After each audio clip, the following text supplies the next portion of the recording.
J'haïs les matins lendemain de veille. Ce matin-là, je me réveillais chez Nash. Elle avait hâte de me montrer son nouveau gagne-pain. Elle faisait son agace sur les réseaux sociaux, elle se branchait en webcam avec des gars et elle enregistrait les conversations vidéo durant lesquelles elle réussissait toujours à les faire se déshabiller. Après, elle pouvait faire tout le chantage qu'elle voulait en menaçant de le lancer sur YouTube. Ça marchait bien. Elle arrivait facilement à plumer ses cyber-vicieux pseudo-amis.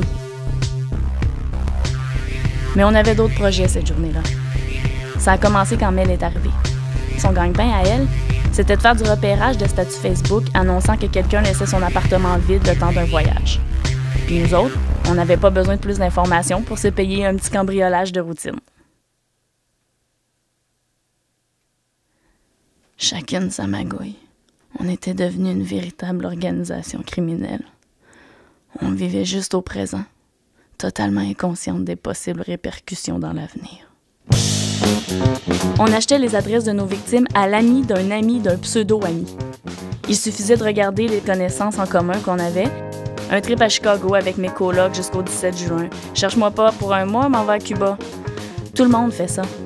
Alors on attendait de constater le départ des gens pour se pointer chez eux et voler les bijoux, les portables et un paquet de petits objets faciles à revendre. On finit vite par savoir la valeur des choses en fréquentant les pawn shops. Moi là-dedans, j'étais celle qui arrivait toujours à entrer par la porte ou la fenêtre d'en arrière. Après, on allait séparer les recettes au bar. Même la barmaid mémère avait sa cote pour fermer sa gueule. Je dis mémère, mais le bon mot, ce serait bitch.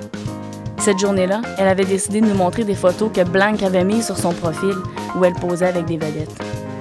Elle la traitait de guidoune et de pétasse. Blanc est arrivée à ce moment-là. C'était évident qu'elle avait tout entendu et elle n'était pas du genre à faire comme si de rien n'était. Elle allait régler ça d'une façon ou d'une autre et on le savait que ce serait pas doux.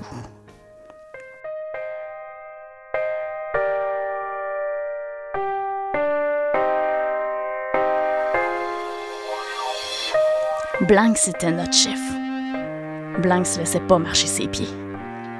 Nous autres non plus.